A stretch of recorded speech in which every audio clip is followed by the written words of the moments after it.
Started, if I could have everybody please rise for the invocation and the Pledge of Allegiance. Please join me in prayer. Heavenly Father, again, we thank you for this opportunity to come and serve our citizens of this county. Lord, I ask that you just provide us wisdom and guidance. Lord, on this special night, Lord, that when we appoint our new chairman and vice chairman, I just ask that God that you just bless them, Father, with wisdom and guidance and patience. And Lord, just lead them to be able to lead the rest of us here in what we do for this county. Father, I ask that you just be with all of us here tonight. Those who can't be with us, Father, we ask you to bless them. Bless our nation. Bless those who are serving us around this world, Father. And we ask those things in your holy name. Amen. Amen. Pledge allegiance to the flag of the United States of America and to the republic for which it stands, one nation, under God, indivisible, with liberty and justice for all. Thank you. And Judge Walker, if you'll come forward and do the swearing in for us, we would appreciate that. I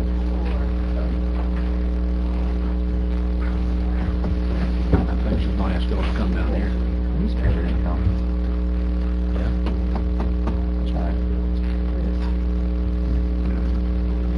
You want these two gentlemen to come down there, Judge Walker? That would be great, and I think You do one at a time?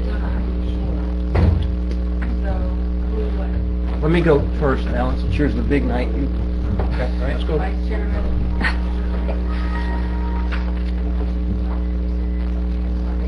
Wait, here. Verna? Mother, come take pictures. Oh, never mind. Jessica's taking pictures. Jessica's got it.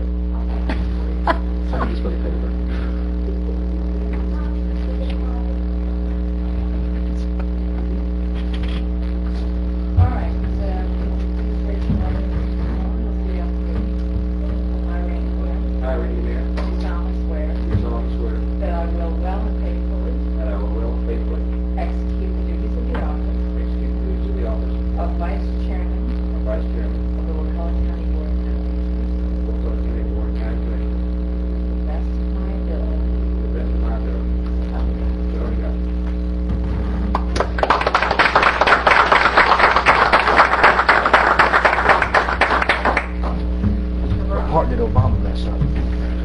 Thank you.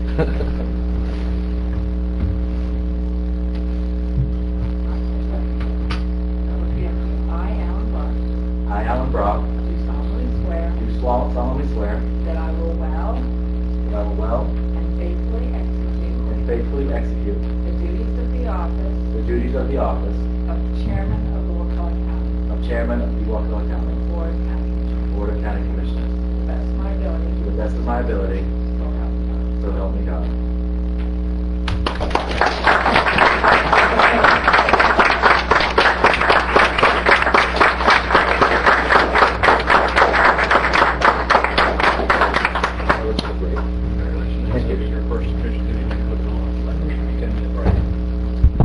And as our first official duty, our meeting will resume in 5 minutes. You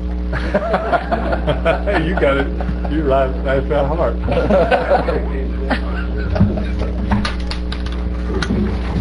We always you go to stop it. That was easy. All right, we'll come back to order. Moving forward with the approval of the agenda. Are there any changes anyone has to the agenda tonight? Yes, Mr. Chairman, if I could add under awards and presentations just a brief comment about a volunteer.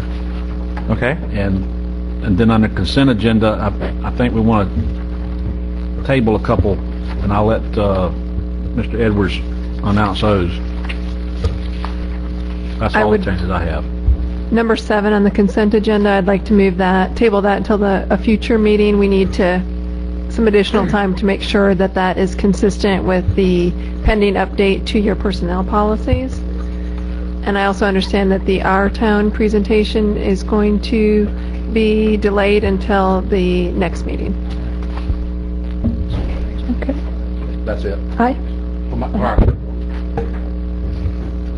Mr. Chairman, I would like to add an announcement, and then when we get to consent items, I guess I would like to pull tab 11,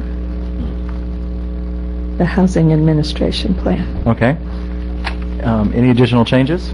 Motion approved. Wait, we're going to add in an announcement from Operation Santa under awards and announcements, awards and presentations. All right. Motion to approve the amended agenda. Second. All right, we have a motion and a second to approve the agenda as amended. All in favor? Aye. Motion passes. Next item on our agenda is the public hearing tonight. I'll toss this back over to Heather. Or Melissa? Melissa. Sorry. Yes, your public hearing this evening is requesting the board to consider the adoption of the proposed ordinance amending the commissioner districts for Wakulla County. Florida statutes does require that the board divide the county into districts following each census and to fix the boundaries of those districts to keep them nearly equal in proportion for population. The last time the board revised these boundaries was actually in August of 2001. The board considered a revised district boundary map at their November 7th, 2011 public hearing. And at that hearing, the board determined it desirable to amend the map so that Panacea and Medart would be completely retained in their existing districts. The map, ordinance, and legal descriptions were revised, and an advertisement was placed in the November 10th, 2011 edition of the Wakulla News for this public hearing. The population has grown in the county by 34.6% in the last 10 years, and this population has not been equally distributed among the county. It has actually had a higher concentration of people moving into Crawfordville than other areas. And because of this growth and the fact that it's not uniformly distributed, it did require the need to adjust those district boundary lines. It is important to note that the largest percentage difference between any of the district's voting populations is 2.03%, which does fall in the recommended allowance percentage difference of 1 to 3%. And also the inmate population at the Wakulla County Correctional Facility has been excluded from the District 1 population where that facility is located, as the inmate population there does not participate in the vote. The recommendation is for option 1 to hold the public hearing and adopt the ordinance adjusting the district boundary. I make a motion to approve it, to conduct the public hearing and adopt the proposed ordinance adjusting the boundary lines for the Wakulla County Board of County Commissioners. Second. All right, we have a motion and a second. Is there any discussion? Any citizens to be heard? I would just like to thank staff again for the extra work you had to do. Yeah, I want to say the same. Melissa jumped on this, and it wasn't an easy task to learn the system to start with, but she got right on it and did a good job, and I appreciate that. Oh, I appreciate that. It was an educational opportunity. And by Melissa doing this for us, she saved our county a good bit of money, so we appreciate that also. Thank you. Thank you. All right, all in favor? Aye. Motion passes. Up next is awards and presentations. First up tonight is the announcement of the Wakulla County Swine Show by Mr. Todd Carlton. All right, y'all. I'm Todd Carlton, and I'm here representing the youth fair, or better known as the Swine Show. And this thing's been going on for about 49 years, and here in the county, it's a great thing for the kids. And each year I've been involved, personally been involved in it for 8 years, and each year it gets harder and harder for us as individuals, and there's a bunch of people behind the scenes that try to pull it off, and it just keeps harder and harder. We're not a rural county anymore like we used to be. It's getting tougher to find pigs and do this thing, and we're asking for support from individuals, be people watching on TV, or any way we can get support. Asking for the commissioners if they could step in and support it, financially, or we got a building down there, and there was a scale, and it's been there. I think it worked the first year that I was involved. So for the last 7 years, it don't even work, and it actually belongs to the commissioners. And we're just asking, for anybody that wants to step up and help, volunteer, any way we can get help. If I can say something real quick, there's a scale in the landfill. I don't want to jump in here, but it's not being used out there. It's a digital 1,000-pound scale that's sitting there.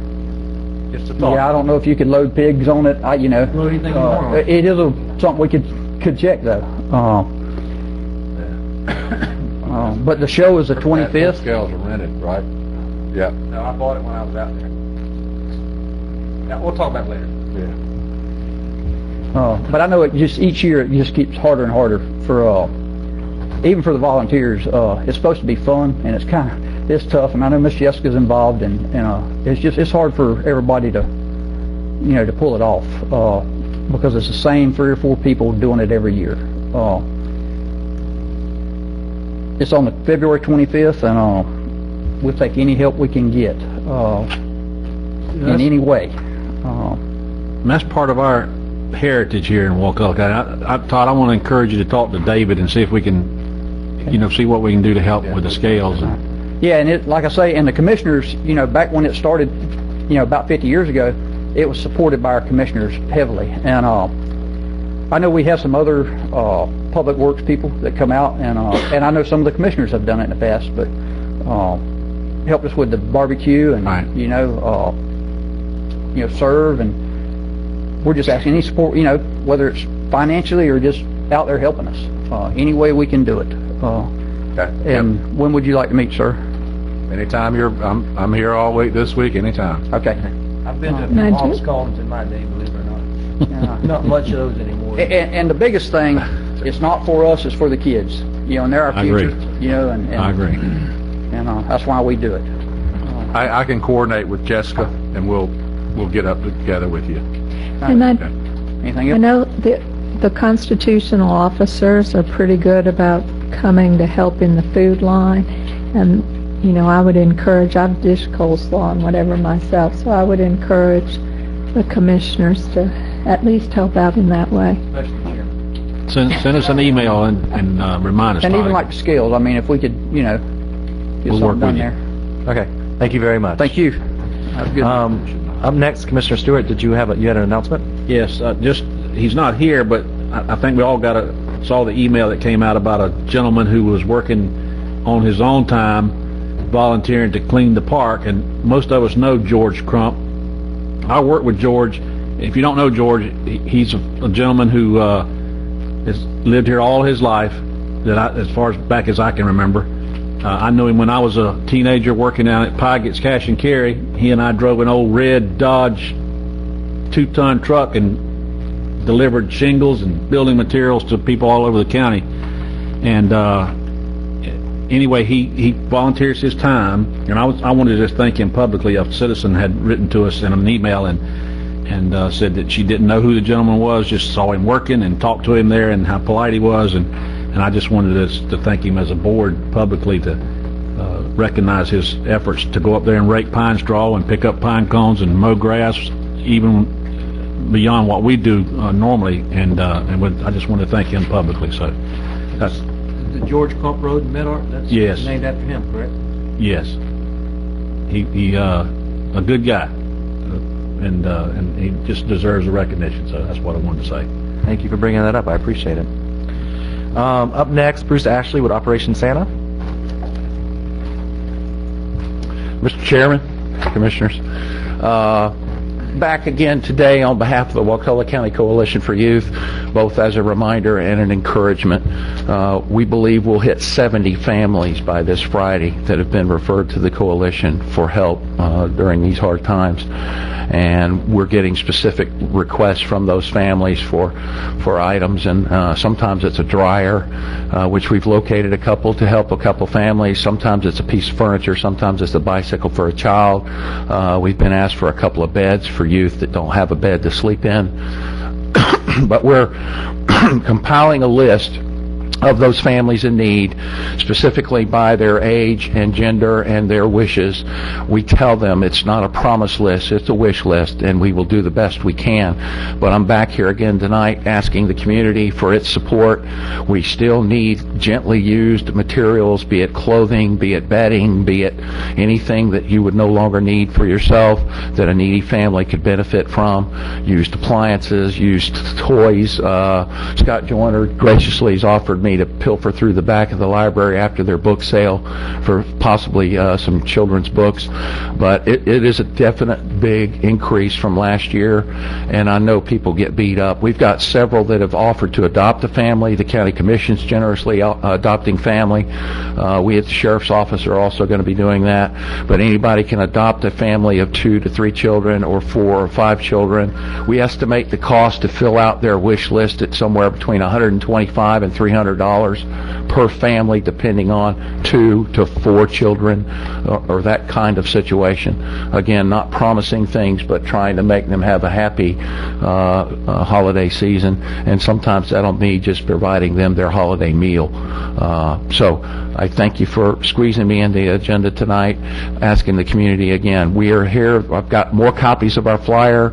Our phone number is 926-3526 to call and either offer to help, offer some goods that we can donate to needy families. We are collecting, and hopefully throughout the rest of this month, and then we're starting to disperse some things now, like a dryer for a needy family with children, to keep them from having to continue to go to the laundromat and pay money there. So Bruce, will you please tell people where they can take their donations? they can bring them to me. I sit with, they can bring them to me at the sheriff's office. They can bring them to the community center, which is next door to the sheriff's office on Shadeville, and both the sheriff's office over on Oak Street and the sheriff's office on Shadeville. If they walk in with some items and say it's for the coalition, it'll be taken from them, and I will get them, because I'm not always sitting at a desk waiting. I've got a lot of other duties that keep me moving about, but we are going to organize and collect at the community center and then disperse from the community center, and we need help to do that as well. But collections have been slow, and we're behind last year's pace when we helped 50 families, and we're going to hit 70 this week. So the community center is at the intersection of Trice Lane and Shadeville. Yes. And they're still collecting donations at the library? Scott will accept donations at the library as well. So it's convenient, it's central, it's easy to drop somewhere where a needy family will benefit from it. And the 25th is the last day to sign up a family. Yes, ma'am. We'd like to be finished getting referrals this month, so we can begin the collection and sorting and organizing and shopping with some of the monetary donations we've been given to go see those families have a happy holiday. Thank you. Okay. Thank you. Thank you very much. Commissioner Arts, you had an announcement? Yes, I was going to mention Operation Santa if Bruce hadn't been here, but I also wanted to tell people that tomorrow, Tuesday, from 4 to 7 is Community Thanksgiving at the Senior Center. So if you know people who might otherwise be alone on Thanksgiving or have a need for a meal, anybody's welcome to come. It's not just seniors and not just people in need. Anybody's welcome to come for this Community Thanksgiving at the Senior Center from 4 to 7 on Tuesday the 22nd. I think last year they had about 500 people. Excellent. Thank you. All right. We'll come back to citizens to be heard at 6:30. Moving on to the consent agenda. Motion to approve. We've already pulled off. Item 7's been tabled, and 11 has been pulled to discuss tonight, and item 9 was tabled to our next meeting. Any other changes? Second. All right. We have a motion and a second. All in favor? Aye. Motion passes. Bringing us to item number 11. Okay. And I believe the gentleman from Meridian's here, and I don't have concerns, so don't be anxious. I just had a lot of questions, and I didn't have an opportunity to get those answered. I tried my best to read through the plan. It's very detailed, very, very long. Would you tell me how many how many families we currently have in our housing choice voucher program? Ezron McDaniels with Meridian, and so Nora Walker couldn't be here because she's out of town for Thanksgiving, but I believe we have approximately 135 to 140 families. According to HUD, Wakulla, they have been allocated approximately 250 vouchers, but depending on the amounts and the allocations from the federal government each year, that determines the number of vouchers that you can give out in any given year. Okay, and how many people are on our waiting list?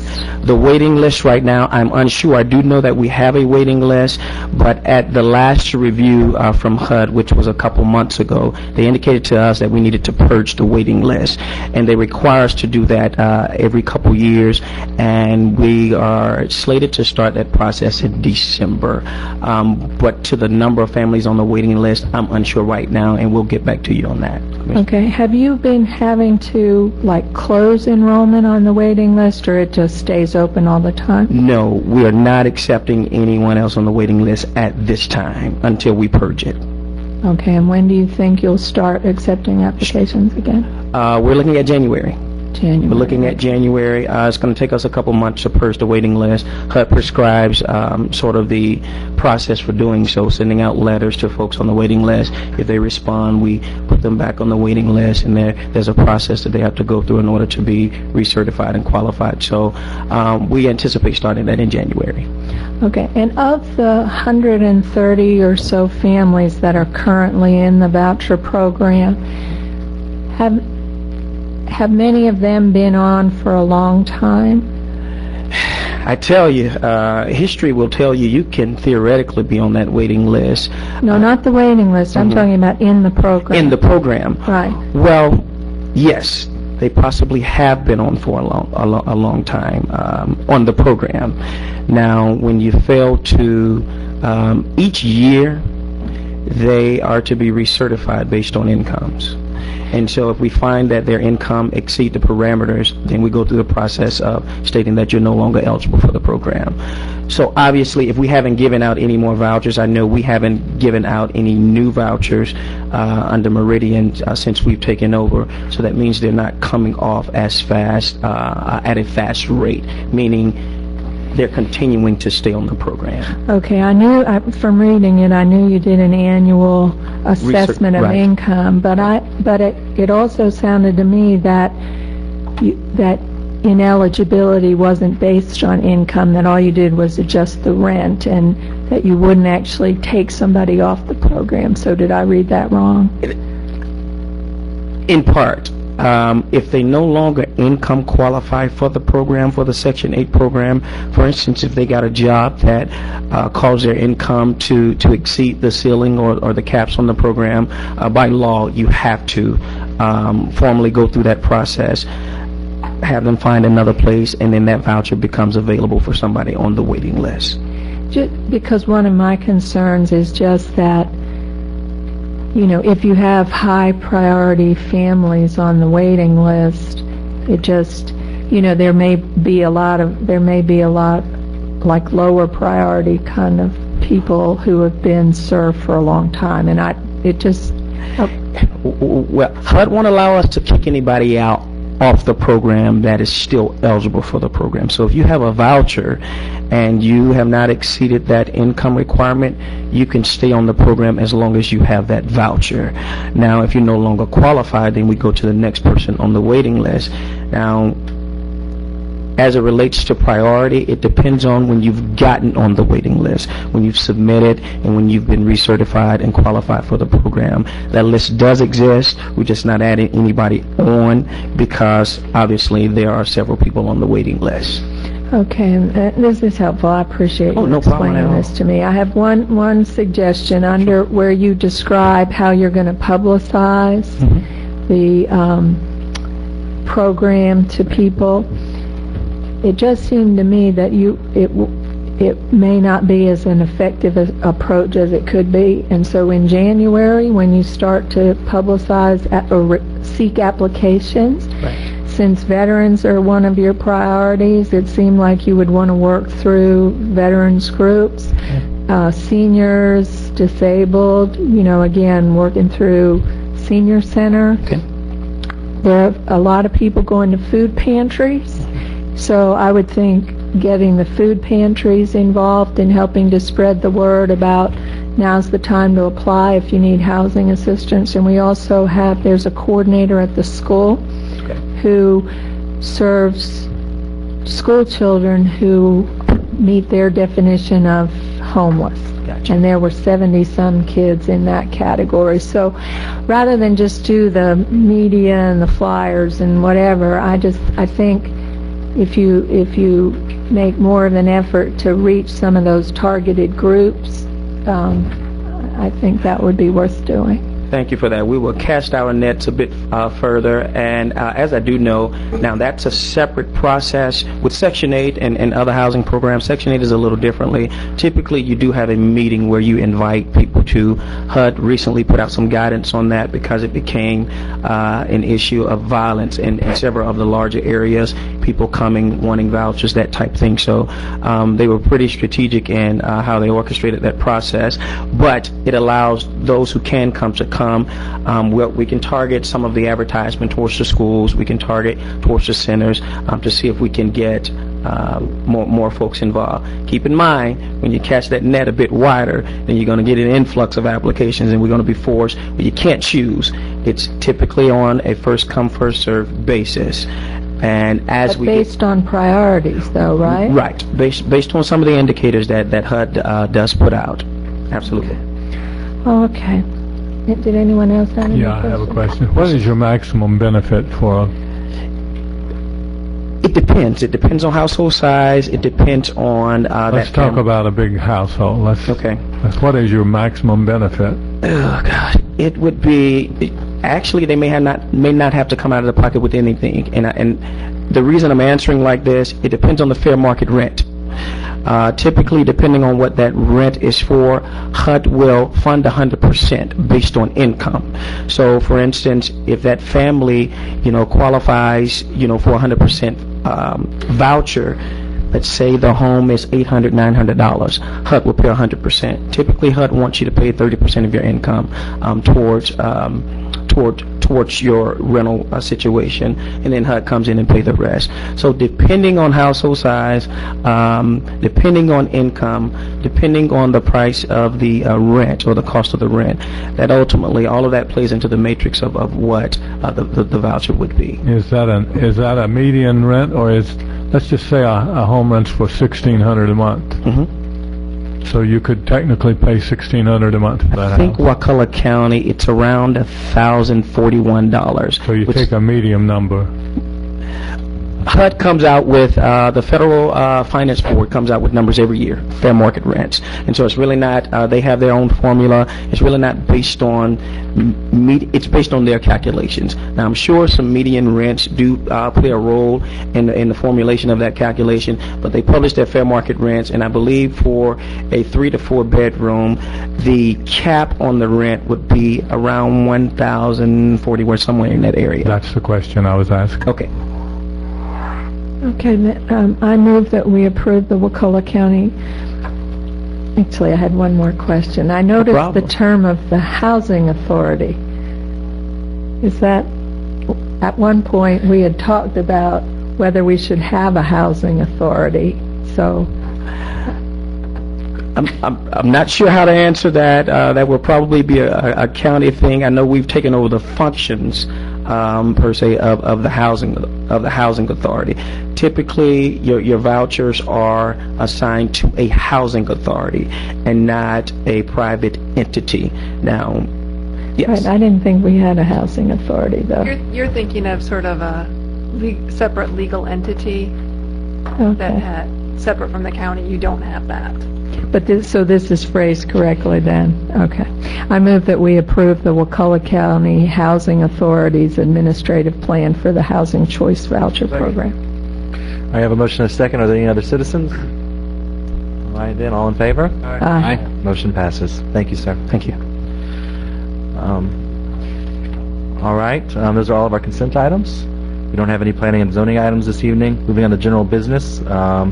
Request for board approval of LAP agreement and task order for Aaron Road Sidewalk Project. Mr. Cleve Fleming, our Public Works Director, will be taking this I'll move that we approve the LAP agreement for the Aaron Road Sidewalk Design Project and approve to advertise an RFP for professional consulting services for design and permitting. Second. All right, we have a motion and a second. Are there any citizens? All right, all in favor? Well, I'll say a couple things. Okay. Oh, so sorry, discussion. Discussion. Go ahead, Ms. Lawrence. All discussion.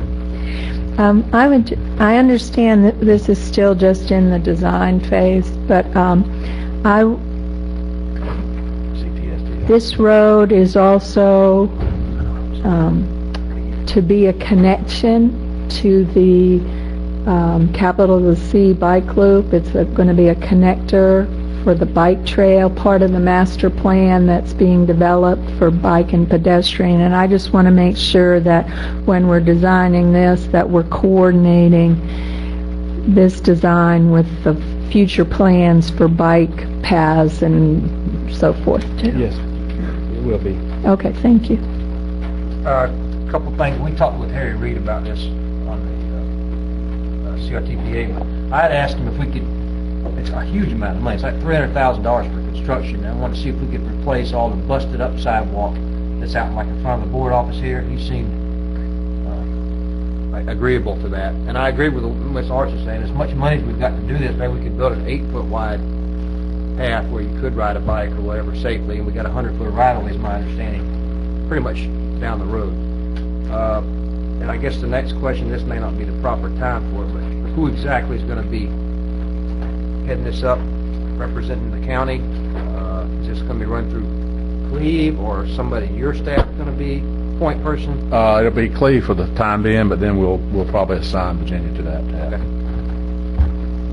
Now also, Ms. Arch, we're going to also look at the town plan as well and work with our consultants to make sure that fits into that as well. A lot of money That's for good. The a town, I have a, town plan and the bike and pedestrian master plan. I guess I have a question and statement. Why in the world are we doing this when we've got little old ladies in wheelchairs in Panacea out in the middle of 98? Because the funding's for schools. This was a grant to get a sidewalk to that school down there, specifically. Okay. Just only for that. A safe routes to school. CTST is the ones who really got after this, and we've been after the little old ladies in their wheelchairs for Panacea, but that's a separate pot of money, and we just haven't been successful in securing that, but we're working on it. Thank you. Thank you. Any additional discussion? All in favor of the motion? Aye. Motion passes. Thank you. Okay. Commissioner agenda items. Commissioner Moore? Okay, I think that I brought forward just the change. Let me pull it up here.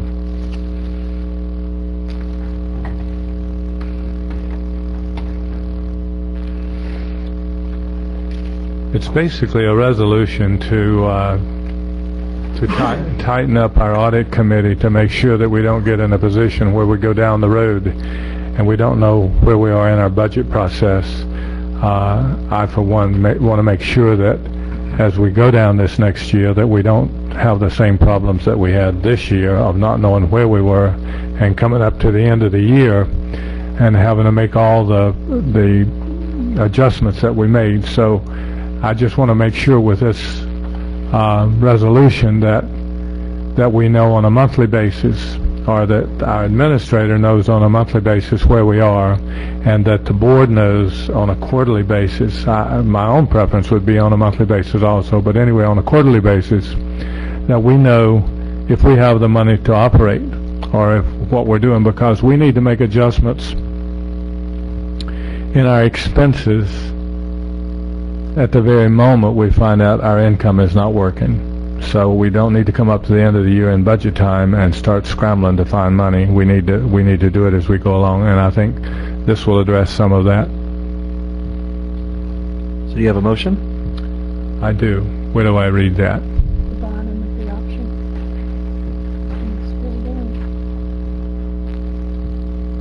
This one. Okay, I request the board to approve the proposed resolution, amending the resolution number 11-15 relating to the Wakulla County Audit Committee. Okay. Is there a second? I'll second it for discussion. Okay. Would you like to hear from citizens first? Sure. Mr. Howard Kessler? Dr. Howard Kessler, I apologize.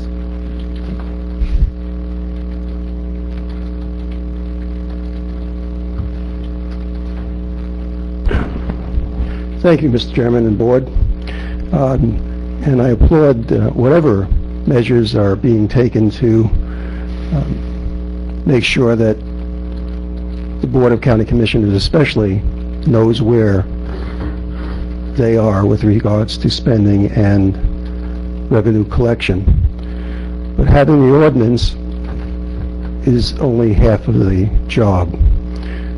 That data was available to all the board members prior. Some of us were getting it. It was certainly available to our county administrator. And when it was pointed out that the revenues were sorely lacking, the response was, we are not overspending, we're expending exactly what we had planned, even though revenues weren't collected. So what you do with the data is most important, and that data was there before. Thank you. Thank you. I spoke to Donnie Sparkman, who's on the audit committee, Jerry, and he wasn't aware about this. Did you talk to them and say, hey, do you mind meeting monthly with David? And Donnie had suggested meeting quarterly, actually, and I think David and I had talked, and on the surface it seems, I agree with what we do need to do that, but I don't know if we need to talk to the members of the audit committee, because it's, you know, the sheriff, Cheryl, Donnie Sparkman, and just see, hey, can you guys come meet monthly with David, at least ask them if... The only difficulty I see with that, if we meet on a quarterly basis, we've had 3 months that gone by, and then if they meet on a quarterly basis, then you've had 3 months that's gone by, and then if they present to us on a quarterly basis, now we're 6 months into a problem. I agree, but I personally think we'd be a lot more nimble having maybe 2 or 3 key members like Greg. I'm sure that David is going to keep an eye on the budget month to month. I think he's pretty clearly gotten that mandate from us.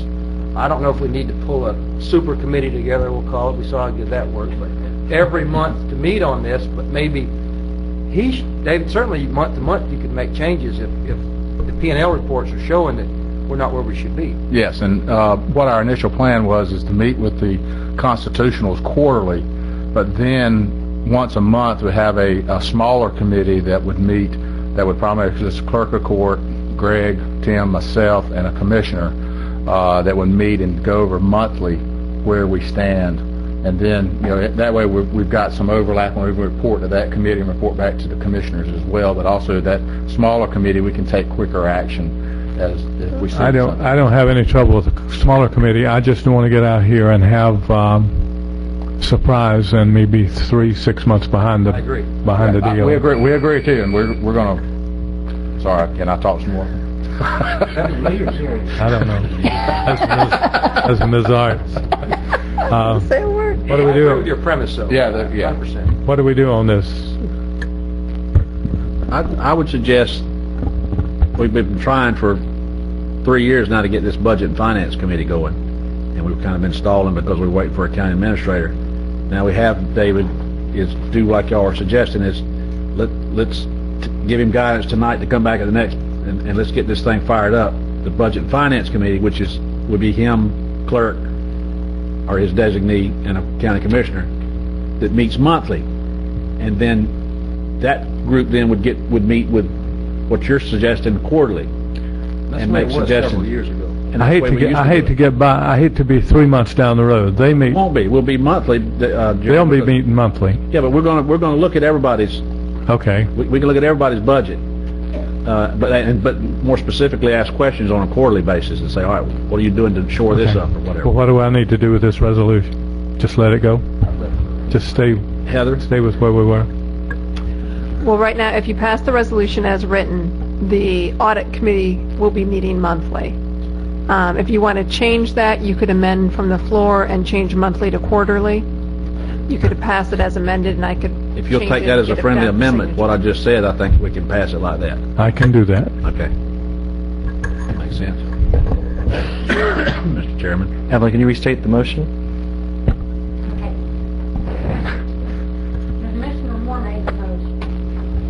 as stated, but then Commissioner Stewart amended it for the Audit and Finance Committee to meet monthly and report to the Audit Committee quarterly. Then that report will come back. You're going to report to the commission quarterly? Yes, not the audit committee, but the commission quarterly. And Jerry, also in your resolution is some other additional duties are going to be doing, assist in selecting an auditor. I don't know how, I guess they'd be on the review. Anyway, there's other things in here. Heather, you read it and everything seems pretty straightforward and easy. Most of those are statutory requirements. And I think, Miss Evelyn, I think Mike used the phrase Budget and Finance Committee and then Audit Committee for the one that includes the constitutional audit. Okay. Okay. Any other discussion, further discussion? All in favor as the motion of amended? All right. Aye. Aye. Passes, thank you. Commissioner Arts, you have several items this evening. Yes, I do. Thank you. The first is concerning the community center, and in much of the item, I just kind of described what has transpired to date. But the request is for us to approve establish a community board of directors for the community center that will continue to build on the progress we've made to date. It's a complex project, and I think having a board of directors that includes many different representatives from the community can advise the county commission regarding the development of the community center site and programs, help to plan and offer community activities, programs, and services, seek grant and philanthropic funding, assure community input and involvement, and provide long-range continuity and stability. I know this is something that many members of the Wakulla County Coalition for Youth support.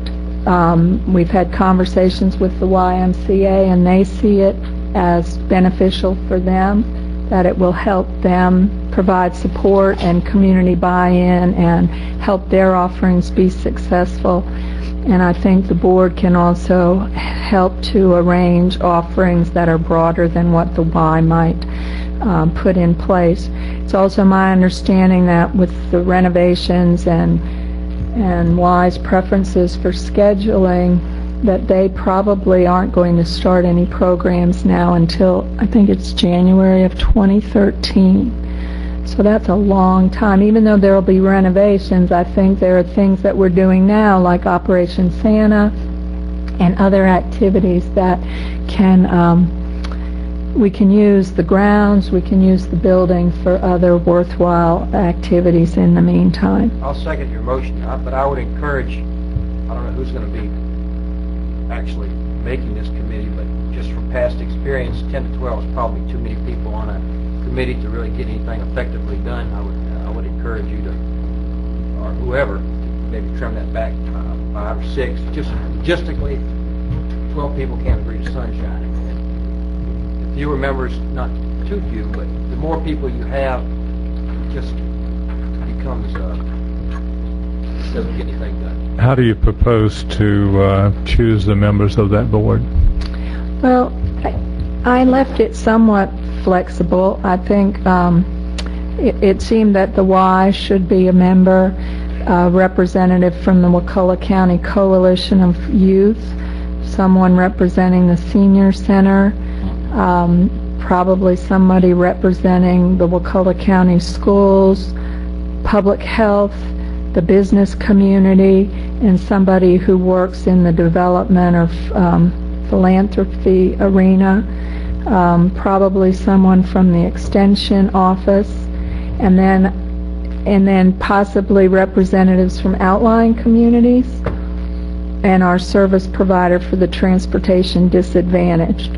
So that's how the number got kind of large. And then it had also been suggested that we have a youth representative, but I actually think it would be better to have a youth council, that this board convenes so they get advice from youth, but that you don't have one student sitting on a board with adults. Are you going to be bringing back Okay, I some think- detail like how often they meet and who appoints them? And it's not really in here. Right, and if there's receptivity to move forward, I don't mind moving Okay. forward. I think Commissioner Stewart has a comment. I agree with Randy. I think it's too many. I'm willing to move forward if it's, and these are the entities I'd like to see on it, is the YMCA, the Wakulla County Youth, IFAS, Wakulla County School, and the county commission appointee from within our staff. That'd be up to David, whoever he puts on there, could be himself or whoever, but I think that's 5 that I agree with Randy. I think can get a lot more done. I think that's the main players. I don't want to stranglehold the YMCA. I want them to be able to move forward. I agree with you that they need some input, and I think that's probably a good idea. But if we could go with those 5 organizations and try to get this MOU approved and move on, because it's like we're just taking forever to get there from here.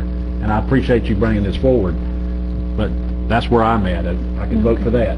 Okay, other, I'll go along with it if you want it. other thoughts? Well, I'd just like to see, define it, put it where I can see it as to who's going to be there.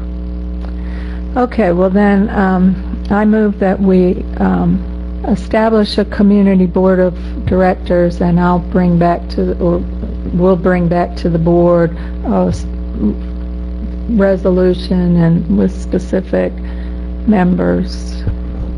If you envision this being a permanent board, then we should do it by ordinance rather than resolution.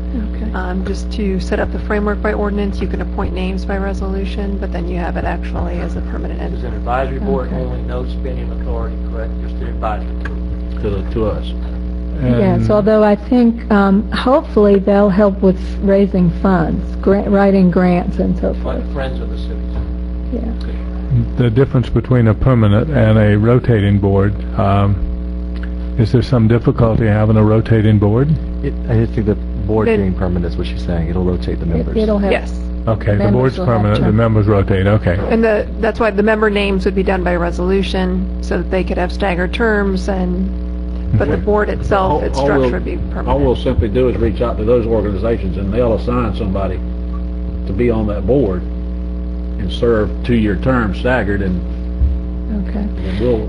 And understand, we need to move, this board will need to move fairly quickly, because a June construction start of next year, that means we gotta have plans and everything ready and everything on the street and bids secured by 1st of May, somewhere in there. If 5 months. not a little early. So that really, and then we got to have the MOU completed, so that's what I mean, we gotta. Well, I think shorter people in the split community weekend. are chomping at the bit to move. So would it be better then to change the motion to approve establishing a community board of directors for the Wakulla County Community Center and direct staff to develop an ordinance and resolution? Or to bring back an ordinance and resolution? We're not stopping, moving forward with No. the Civic Center because of this, right? If that's the case, then absolutely not, I don't want to do it. This is a side item to it. We're still moving forward. We're not going to wait till this committee's formed before we move ahead. Because adopting an ordinance takes advertising, 2 public hearings. It'll take a couple months, Lynn. If that's the case, I'll withdraw my second. It's just an advisory board. Well, it's an advisory board. I think they would like to be involved with the, at least have an opportunity to review and have input to the MOU. I don't know what your timeline for that is. Well, we're currently waiting for the Y to give us their business points for the MOU. They were supposed to be meeting this month with their directors to get us their business points, and then we would review those, actually bring them to the board and draft an MOU and bring that to the board for your discussion, and then wrap it up. So that'll take, that's going to take on into January. Okay, so I think we can do it then. But then we need to come to quick resolution in January and move on. Can we do this without an ordinance? I mean, can't this just be an informal advisory board to look at the MOU and put input on it? If we want to do something permanent, we can maybe do that later, Ms. Sawyer. That would be preferable, and this could be kind of a kickoff, and then we can transition into a permanent That's board. what I would I certainly don't Do you- want to hold anything up. I mean, if they want input on the MOU, fine, and then we'll form a permanent board. You know, I just don't want somebody I sitting there understand. waiting on an ordinance. Yeah. Okay. Do you see, from a legal perspective, with forming them as a, If And you in- want to form a committee to provide input on the MOU, that's fine. I mean, that would be their sole job. though. Those It wouldn't entities we be- just mentioned, those 5 entities. Okay. I'm fine with that. I think that's a And that good would be idea. appropriately done by resolution. okay, but I would still like to see that, so that's the way they can have input in the MOU, but I'd still like to see us move forward with an ordinance. I agree. Yeah, exactly. And So- you can do that in January, February timeframe. Just don't Okay. hold it. Is, Okay. for clarification from me, Commissioner Arts, is your plan right now is that your motion is to establish this committee to review the MOU and also bring back a resolution to establish an advisory, An ordinance. an ordinance to bring back an ordinance? To establish, Direct staff to bring back an ordinance Permanent. for, Not for the, just for the job. okay. and that'll also allow this group, when they first meet, to have input in the MOU, to have some discussion maybe as to how they see a board most effectively functioning, and if they feel there are any gaps or whatever. Okay. I have one follow-up question just on the advisory committee. If we're forming a committee to provide input on the MOU at the Y, I'm not sure that we should have a Y member on the I committee, agree. since they're going to be on the opposite side of the table. Perhaps we should have a different fifth member. I would have the senior center. I think the Y should be on the permanent. I agree. Absolutely, I don't disagree with that, but for this limited purpose, it might be a little awkward. How about the money? Where are we getting the money for this? We have $400,000 that has to be spent on a community center. Okay, Grant. so then we stop Legislative there. appropriation. That's Right. it. Remember our presentation, Ms. Archer, said the long-term and short-term? Yeah. This is the short-term. I don't mind spending the 400 since we already have it and can't do anything else with it, but when we start going above the 400, then I start having problems. We're not even talking about that right now. What she's talking about tonight's not gonna cost us anything. I understand. I just want to give my blessing on something that's going to come back and okay, good I'm enough. fine with the senior citizens as being the fifth one. That's fine with me. Randy, you all right with Yeah, that? that's fine. Okay. Did you get all of that? All right. Okay. And I'm sorry. I don't. All right. Was there no further discussion? All in favor of the motion? Aye. Passes unanimously. Thank you. Okay. The next item is, there is proposing board approval of a resolution supporting the continuance of Florida's longstanding decentralized approach to managing our state water resources. Apparently, there are discussions, plans at the state level to look at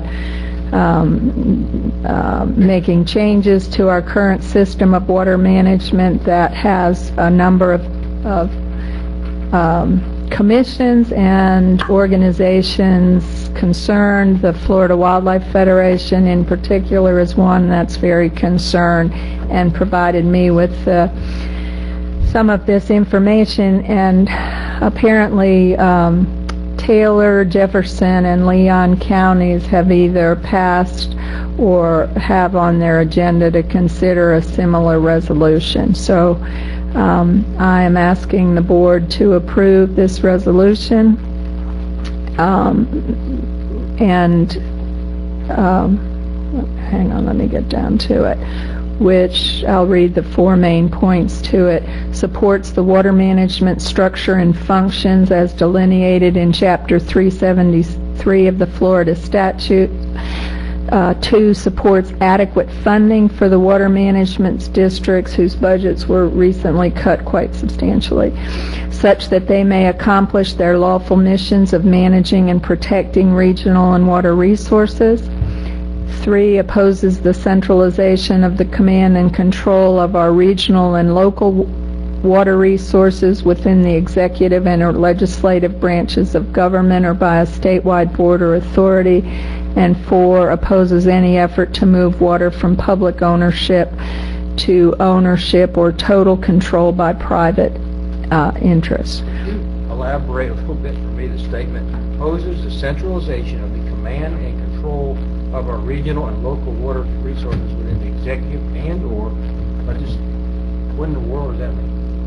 Well, it just means that instead of having, like right now, we're under the Northwest Florida Water Management District, and that there are proposals to combine all of the water management districts under control of either the executive branch, which is the governor's control, or the legislature's control, or by having a statewide board or authority. So, they're talking about getting rid of the water management districts? The separate one, yes. There's a proposal to get rid of all the... Exactly. South Swiftmud, which probably in South Florida means a lot more because they have a lot more permitting down here, which ours doesn't do much.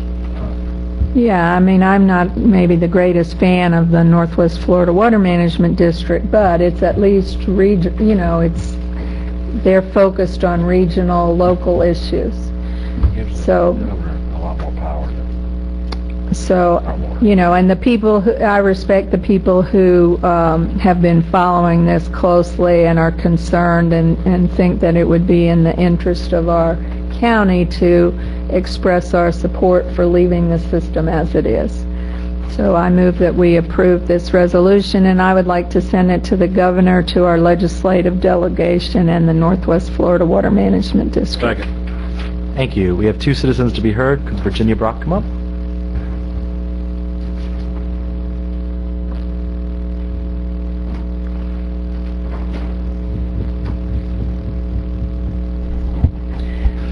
My name is Virginia Brock. I live at 311 Old Magnolia Road. Commissioners, thank you very much for allowing me to speak.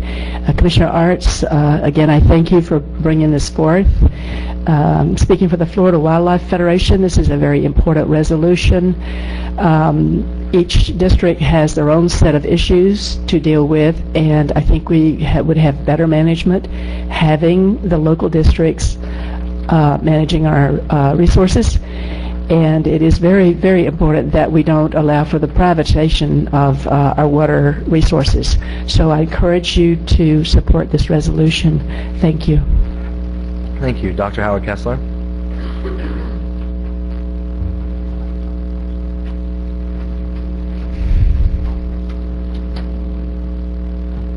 Thank you, Mr. Chairman and Commissioners. There's no issue more important than our water, and how we as a community do the best we can to try to protect the quantity and the quality of that water. I'll make one comment to the Northwest Water Management District. Whether you're a fan of theirs or not, they have literally had their hands and feet tied for years, simply because they've never been properly funded. Where other water management districts got $1, we got 5 cents on $1. So when you don't fund an organization, you can't expect them to do the job. I urge you to do what's best for our local area and region. Thank you. Thank you. Is there any additional discussion from our commissioners? I appreciate you bringing this forward, Dan. I'm glad you caught this, and this gives a great deal of power to the governor if this is approved, and he can. We had a past governor who suggested taking water from tapping it out of Spring Creek and sending it to South Florida, so this is important.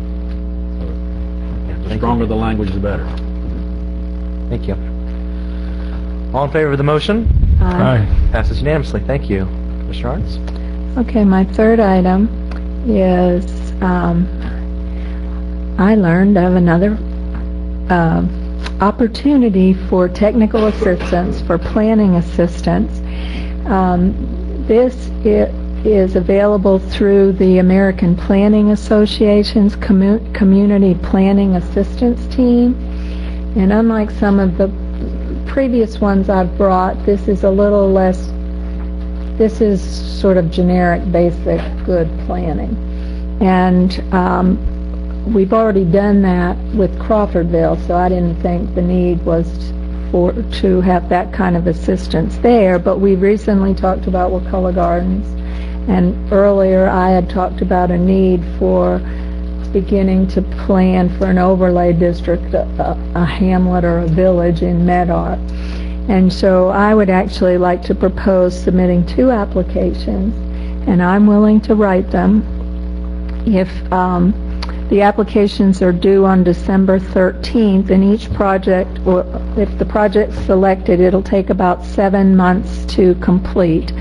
And it's fairly typical of the other technical assistance projects we've applied for, is you have to assemble information for the experts, then they come and do on-site visits, and then they prepare a final report.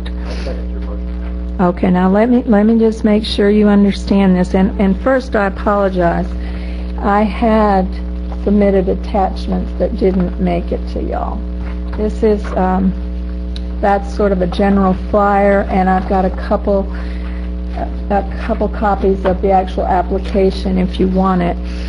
Now, the program is pro bono, meaning that there will be no cost for the expert time.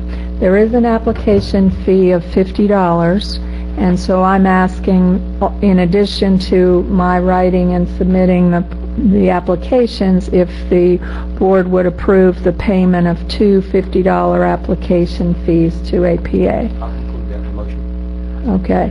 And then the last thing, just so you're aware, is that there is an expectation that if we are awarded this, that we would find a way to help pay for some of the travel expenses of logistics for the team. So they're times free, but there would be some accommodation and travel money. And this is not a commitment to accept it and pay that money. And I would work real hard to find a way to come up with donated or greatly reduced cost lodging. Now, I don't know in terms of the airfare what I can do there short of donations, but I would at least like to pursue this. To me, it's worth the application. If we're selected for Wakulla Gardens, the board may feel it's well worth the airfare to bring the experts in for that. I'm applying for it, but our travel budget is zero. We could even buy a plane ticket for ourselves. So, that I would, if it comes back and we get to approve that or not approve it, that's fine. I think maybe, like you said, fundraising or whatever to pay for it. But I wouldn't want to pay travel expenses, no matter how good they are or whatever. We can't even travel ourselves. I understand. I'm going to object to this, really. Ms. Arts, I think you would like to put an overlay on the entire county. Most of these overlays restrict the way people can use their properties, especially in new areas. If you want to do this in Wakulla Gardens, if we can get some kind of help there, maybe, as long as we don't spend any money. But we have an overlay, and I went along with you on the overlay for the town center plan. But I'm not going to go along with you doing an overlay everywhere that we have an intersection. So if you want to do that for Wakulla Gardens, something that's already done, if they can help us figure out how to get out of that mess, fine. But I'm not going to go along with overlays. Okay, now first of all, this, I don't know what they'll recommend. So there's nothing in here that talks about overlays, and I certainly don't envision any kind of an overlay for Wakulla Gardens. I'm just, we've talked about doing a mailing and an MSBU and trying to find some ways to deal with our infrastructure problems there, and I'm basically suggesting let's bring in a group of planners to see what they suggest for Wakulla Gardens. As for Medark, based on the community survey that we conducted in 2005, most of the residents in Wakulla County would like to see the development of charming towns, villages, hamlets, or the growth. They'd like to see growth in those existing communities. So my vision for the county is to see a vibrant Crawfordville develop, to see Choppy thrive and St. Mark's thrive, and Panacea. That community works so hard, and they have an overlay that they've developed, and I want to see them prosper.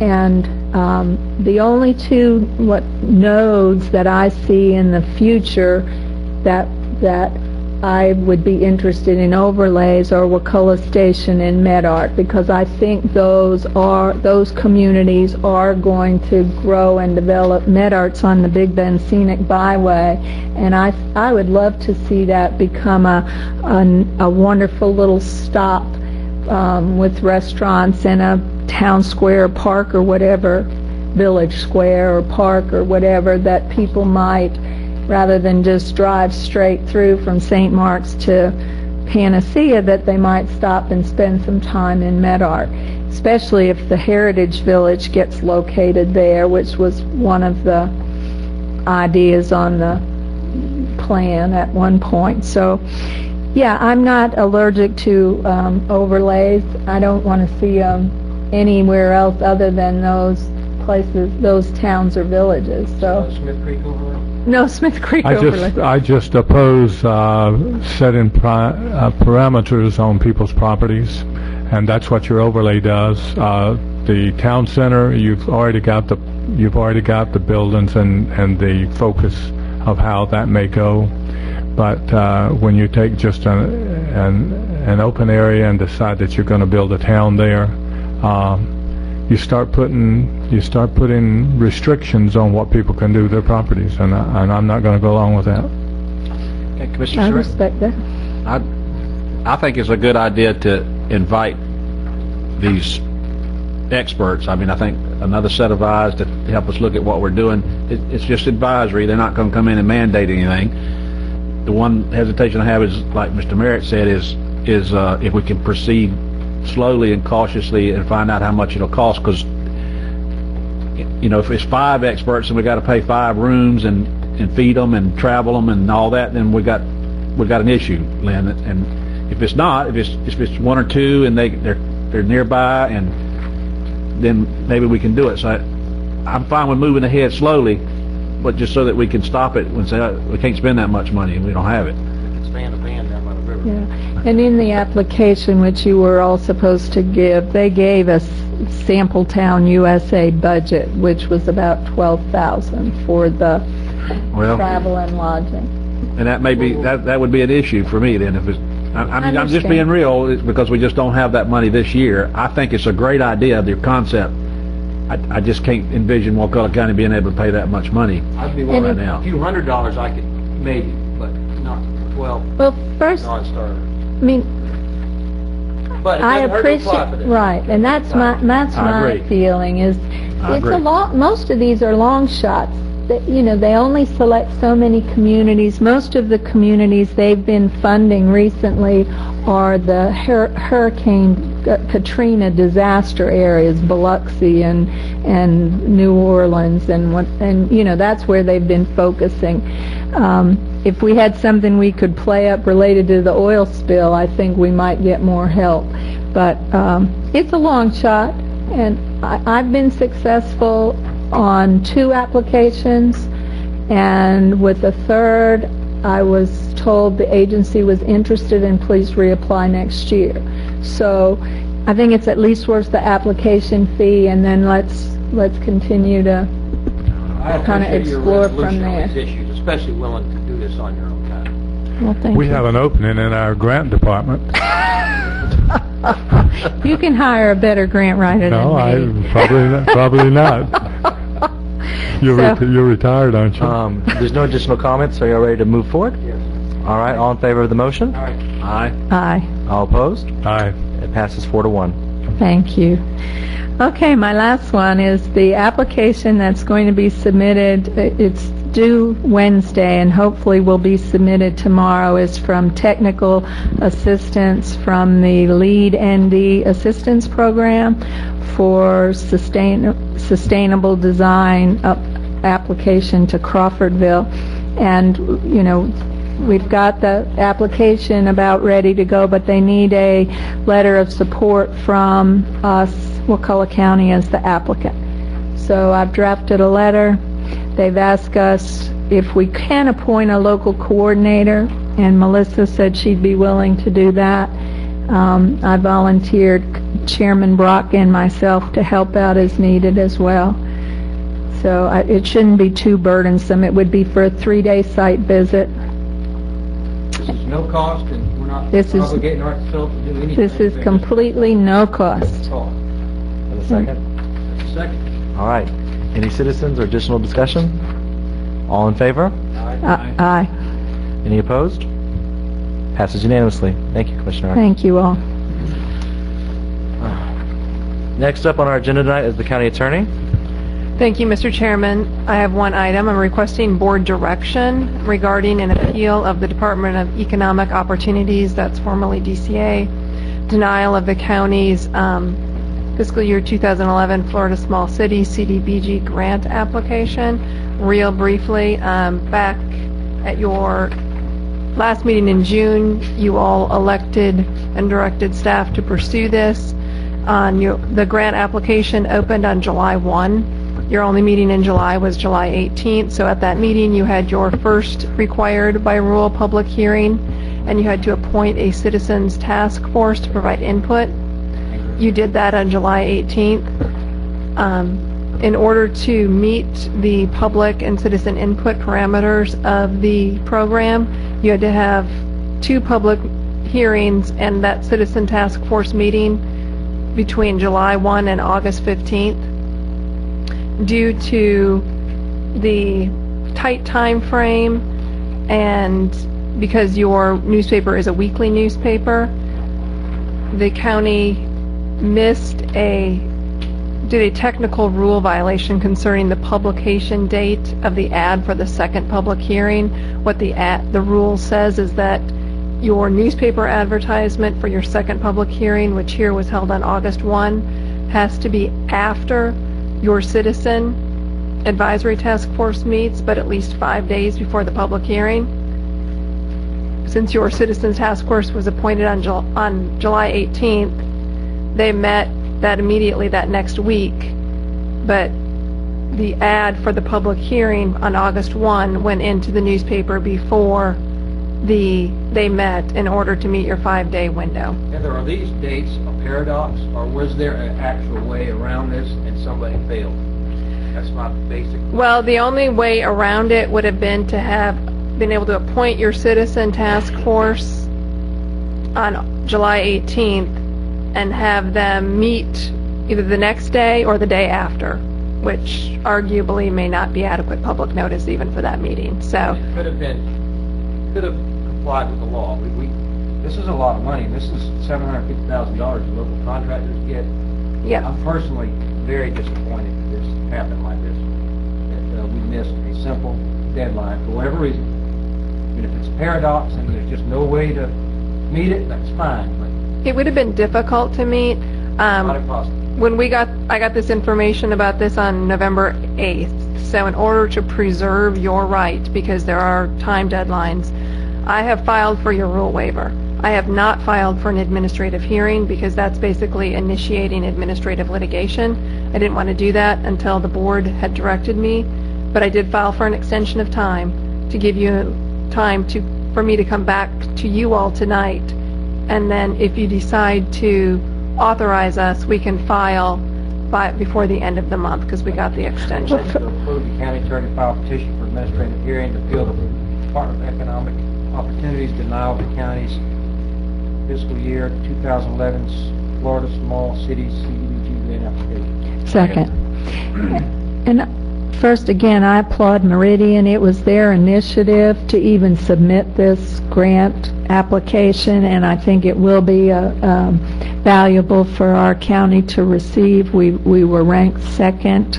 So, and it's my understanding, I don't want people, the public, to get the idea that we messed up, because I think there are requirements in the statutes, and then the department went beyond that in terms of its rules, and those rules are almost prejudiced against rural counties or small counties that have weekly newspapers, and it really is an unrealistic time frame.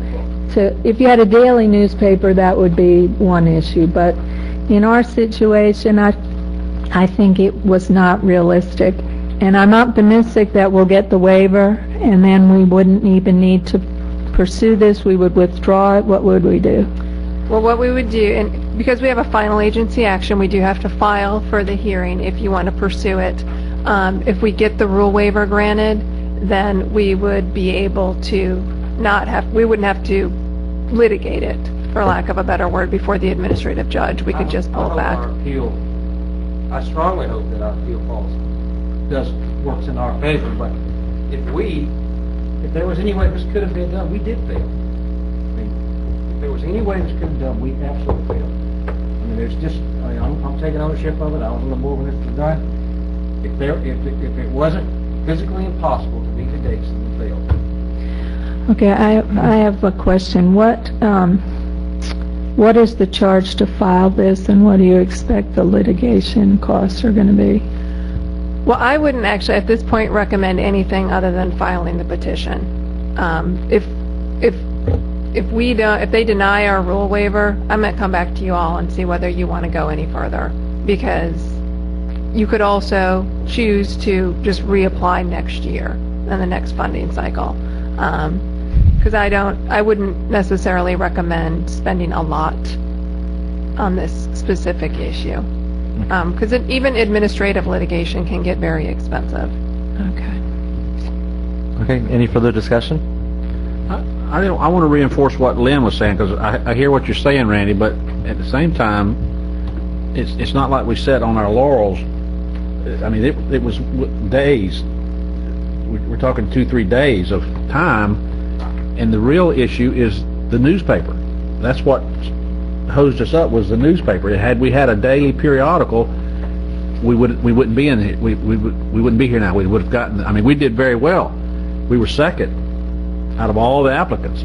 So, did we fail? Yes, technically, but I think we did everything that in our power to make it happen. It's just that the newspaper, I'm not blaming the newspaper, it's just because they're a weekly periodical. We did everything else right. That came after, that technicality threw us out. Mm-hmm. So, and I agree, but my only point is the buck stops here. I agree with that. I don't have a problem with that. Point. I'm not faulting anybody. No. Okay. Anybody's fault, it's us. All right, thank you, gentlemen. Any other further conversation, discussion? I do before you cease. Okay, about to cease. You're about to cease? Okay.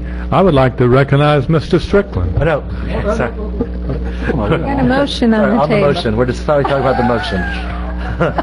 All right. All in favor of the current motion? Aye. Aye. Aye. Passes unanimously. Thank you. Now we're coming to citizens to be heard. Dr. Howard Kessler.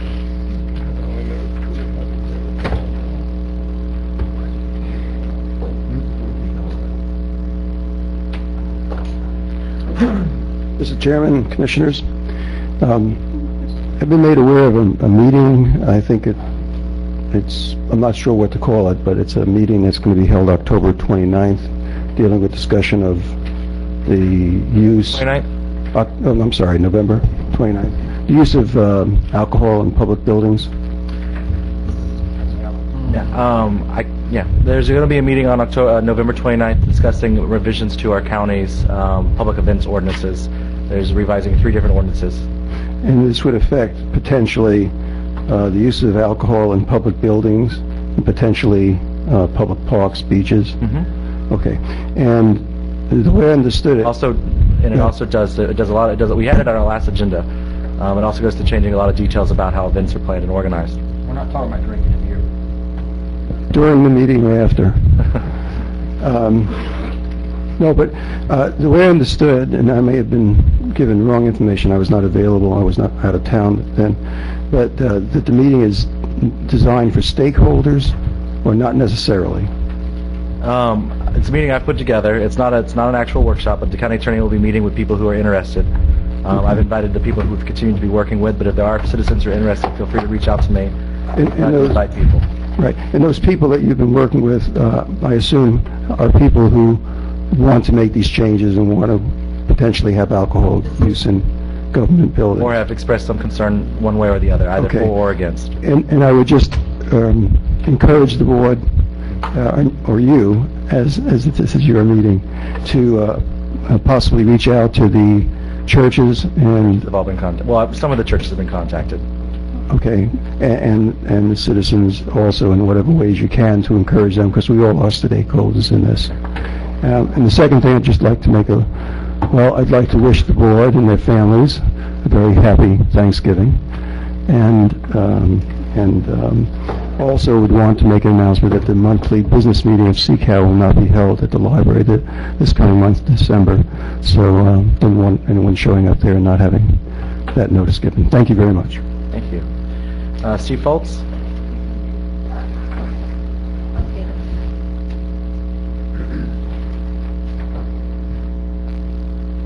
Good evening, Commissioner. Steve Foltz, 35 Monacoop Circle. I thank you very much for the opportunity to speak. It's unfortunate that most of the time when you hear citizens to be heard, that it's usually a criticism of something that a citizen feels is a concern. I'd just like to take a minute and express my sincere optimism with the past few months. Some of the new appointments, a chair, a new vice chair, a new county administrator. I understand that there may be a new fire chief on the way, and the embracing of volunteerism that I see, proactive, let's see what the citizens have to say, let's let them become part of our government and help us along the way, has been clear and distinct, and I very much appreciate that. I think it will make for a much better Wakulla County. The accountability that the vice chairman just showed us speaks volumes in my mind. The buck does stop up there, and for that to be acknowledged this evening and to take ownership of that is very impressive to me. I appreciate that. I think that is what makes great government, great leaders, not well, it was this person's fault or it was that person's fault, or passing it around. Hey, it does ultimately stop with you. And so I'm very pleased and appreciative of the direction that I see our county going. Thank you very much. Thank you. Mr. Bob Janzy?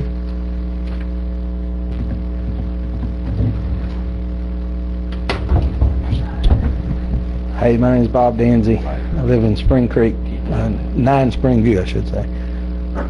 Thank you for letting me speak. And hope all of you have a good Thanksgiving and holidays in general. What I wanted to, first thing, let me say this before I forget. I saw that Randy's motion had been pulled about the speed limit on 61. I don't know why, but I'm glad you're bringing it up. I had to write up an agenda. Okay. Well, I went the speed limit just about every time I've been through there, and I'm the one that's been the hazard. So I agree with you that it's probably not the best idea for it to be the 35. Now, what I would like to bring to you now is to help clean up some of the mistakes we had made before, and that is to bring back Sopchoppy and St. Mark's to the Planning Commission. I think it's important that they be represented there, and I think it was a mistake to remove them.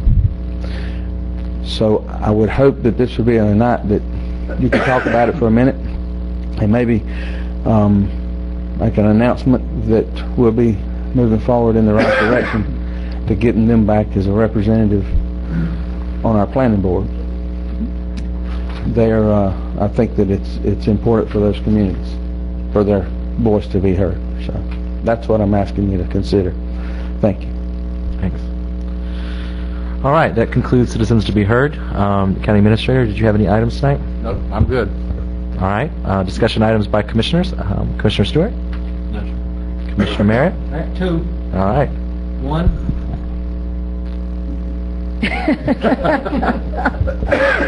One is the landscape islands I mentioned earlier. I figured Miss Arch would love that.